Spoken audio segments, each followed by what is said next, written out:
नमस्कार, मैं राघवेंद्र पाल एक बार फिर से आप सबका स्वागत करता हूं। आप लोग मुझसे कमेंट में पूछ रहे थे कि सर जीरेंड नहीं आते हैं, इन्फिनेटिव नहीं आते हैं, पार्टिसिपल नहीं आते हैं। तो ये जो आपकी समस्या है इस वीडियो में बिल्कुल ख़त्म होने वाली है। आपकी इस समस्या को मैं बिल्कुल ख़त्म कर दूंगा, बस इस वीडियो को आपको एंड तक देखना है। कई लोग सोच रहे थे और कमेंट पढ़ के मुझे ऐसा लग रहा था कि ये बहुत बड़ा टॉपिक है, बड़ी समस्या है, लेकिन आप वीडियो तो देखिए, आपकी ये समस्या बहुत आसान बन जाएगी।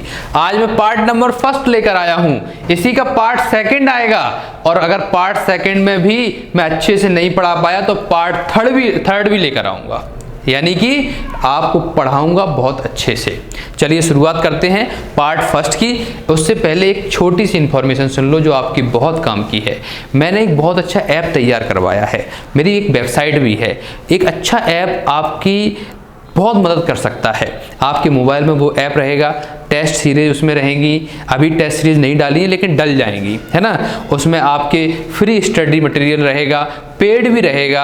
आपको जैसा अच्छा लगे वैसा आप लोग कर सकते हो। नीचे डिस्क्रिप्शन में मैंने ऐप की लिंक दी है, उसको डाउनलोड कर लो। एक पर्टिकुलर मैं वीडियो लेकर आऊँगा, उसमें समझाऊँगा कि किस तरह से उस ऐप को, मेरे जो ऐप है उसको ऑपरेट करना है, और वो आपका जो वीडियो रहेगा उसमें मैं एक एक चीज़ आपको क्लियर कर दूंगा। तो अगर आप डाउनलोड करना चाहते हो तो फटाफट नीचे डिस्क्रिप्शन में लिंक दी है, उसको डाउनलोड करें, और वेबसाइट की भी लिंक दी है, उसको भी आप विजिट करके देखें। चलिए आगे बढ़ते हैं और बात करते हैं। देखिए ये मैंने एक ट्री बना रखा है, इस ट्री के जरिए आपकी एक एक समस्या दूर होगी। सबसे पहले वर्ब को हिंदी में क्या बोलते हैं? क्रिया। अब आप कहोगे कि क्रिया क्या है? तो एक्शन।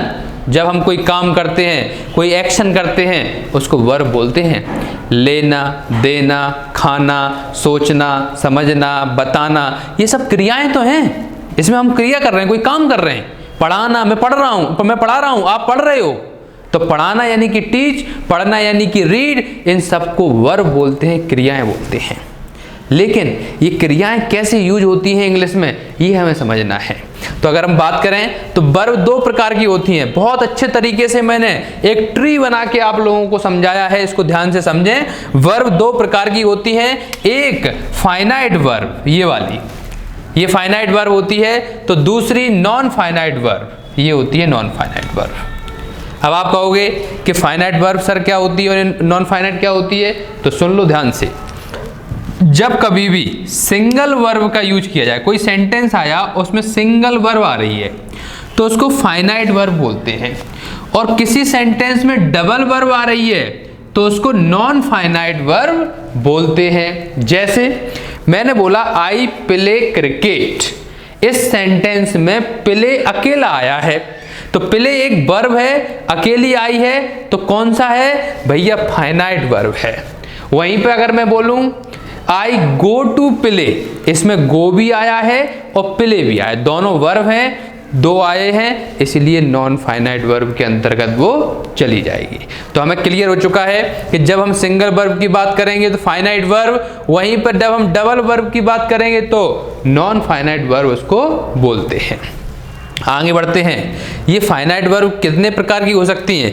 यानी कि एक सेंटेंस, जैसे मैंने अभी थोड़ी देर पहले बोला था कि कोई सेंटेंस है, मैंने लिख दिया मान लो आई प्ले क्रिकेट।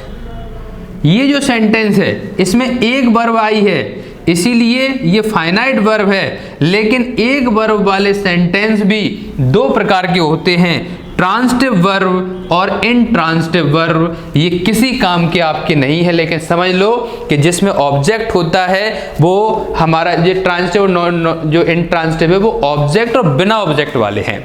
ऑब्जेक्ट होगा तो हम लोगों का हमेशा ये ट्रांजिटिव वर्ब होगी, और ऑब्जेक्ट नहीं होगा तो उसको हम लोग इनट्रांजिटिव वर्ब बोलते हैं। ये क्लियर हो चुका होगा। अब बात करते हैं नॉन फाइनाइट वर्ब की। तो नॉन फाइनाइट वर्ब में डबल वर्ब आती है। डबल वर्ब जब आया है तो उसको नॉन फाइनाइट वर्ब बोलते हैं। अब ये समझना है हमें कि डबल वर्ब क्या है। तो देखो, एक बात आपने देखी होगी कि जब कभी भी हम डबल वर्ब का यूज करते हैं, जैसे मैंने बोला आई गो टू प्ले, तो दो वर्ब के बीच में कुछ ना कुछ आता है, दो वर्ब के बीच में कुछ ना कुछ आता है।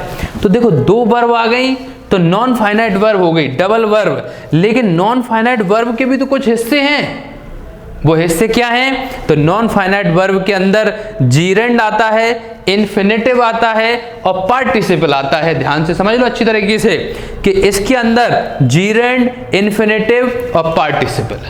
अगर बात करें जीरेंड की, तो जीरेंड का मतलब होता है वर्ब की फर्स्ट फॉर्म में आईएनजी। जब कभी भी वर्ब की फर्स्ट फॉर्म में आईएनजी लगता है तो वो जीरेंड होता है। वहीं पे बात करें इन्फिनेटिव की, तो टू प्लस वर्ब की फर्स्ट फॉर्म यानी कि टू के साथ अगर वर्ब की फर्स्ट फॉर्म लग जाए तो वो इन्फिनेटिव होता है। ये तो पूछे जाते हैं।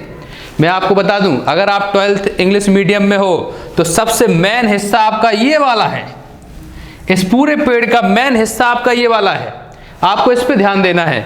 जीरेंड का मतलब वर्ब की फर्स्ट फॉर्म में आईएनजी, इन्फिनेटिव का मतलब टू प्लस वर्ब की फर्स्ट फॉर्म, और पार्टिसिपल तीन प्रकार के होते हैं, प्रेजेंट पार्टिसिपल, पास्ट पार्टिसिपल और परफेक्ट पार्टिसिपल। प्रेजेंट पार्टिसिपल का मतलब भी वर्ब की फर्स्ट फॉर्म में आईएनजी होता है, पास्ट पार्टिसिपल का मतलब वर्ब की थर्ड फॉर्म होता है, और परफेक्ट पार्टिसिपल मतलब हैविंग प्लस वर्ब की थर्ड फॉर्म होता है। समझ में आया कि नहीं?